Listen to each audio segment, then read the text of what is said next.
La respiración en el estilo crawl es la principal causa de una mala técnica, y esto porque un 95% de los nadadores alteran su posición para poder respirar, y en muchas ocasiones dañan sus cervicales y tienen que dejar de nadar crawl o solo pueden hacerlo con una tuba o un snorkel.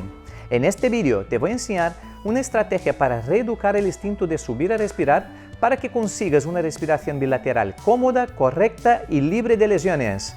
Yo soy Rafa Soriano y esto es Natación Eficiente.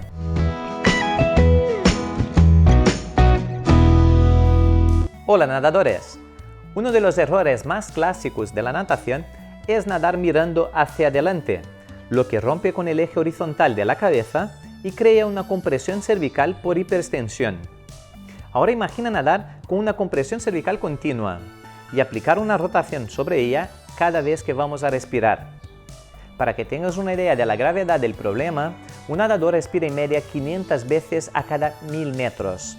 Suponiendo que va 3 días a la semana a nadar 1000 metros, al final de un mes habrá repetido 6000 veces un mal gesto. Y al final de un año, 72.000 repeticiones.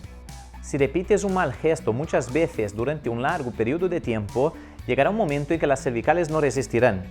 No esperes a que sea demasiado tarde, quédate conmigo hasta el final de este vídeo y aprende cómo respirar en el eje horizontal. Una pregunta rápida, ¿te duele o notas fatiga en las cervicales mientras nadas o cuando acabas tu entrenamiento? Deja tu respuesta en los comentarios y no te olvides de suscribirte al canal. Mucha atención porque ahora verás el ejercicio más fácil para conseguir una respiración bilateral cómoda, correcta, rotando en el eje horizontal. El ejercicio consiste en nadar focalizando en que la respiración es parte de la rotación del cuerpo. Y en el momento de la respiración tienes que ir a buscar una rotación prácticamente completa de unos 180 grados, haciendo una patada continua pero suave y manteniendo el brazo de apoyo siempre delante. Se trata de encontrar una posición cómoda y segura, demostrando que es posible respirar rotando sin perder la flotabilidad. En este ejercicio tendrás mucho tiempo para poder respirar. Para volver a la posición, es muy importante hacer el recobro solo cuando el cuerpo supere los 90 grados, es decir, que el brazo pase por fuera del cuerpo y no por encima del cuerpo.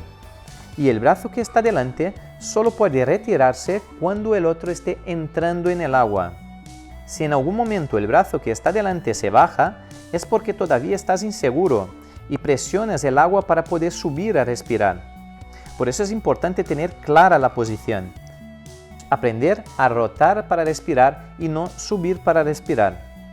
Una vez dominen la posición a los dos lados, hay que progresar el ejercicio, creando una secuencia, reduciendo la rotación poco a poco hasta llegar a tener un ojo dentro y un ojo fuera del agua. También hay que reducir el tiempo en que te quedas inhalando. Así conseguirás una respiración bilateral con una posición y timing óptimos. No te vayas, todavía faltan mis recomendaciones para que este ejercicio sea más fácil.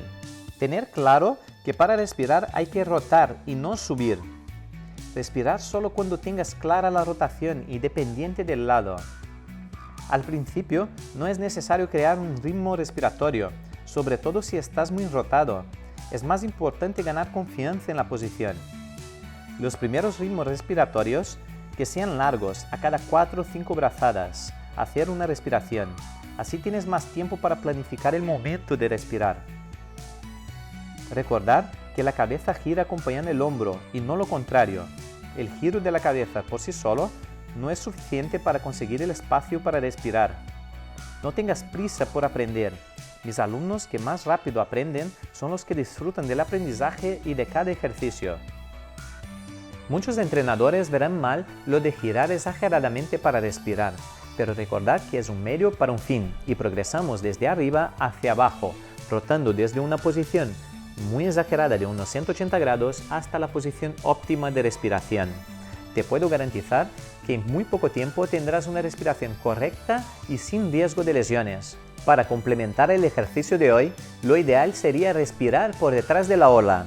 Y aquí tienes el tutorial que explica cómo hacerlo. Deja tus comentarios y tus dudas para que yo pueda ayudarte. Y comparte este vídeo porque yo no descansaré hasta que tú seas un nadador eficiente.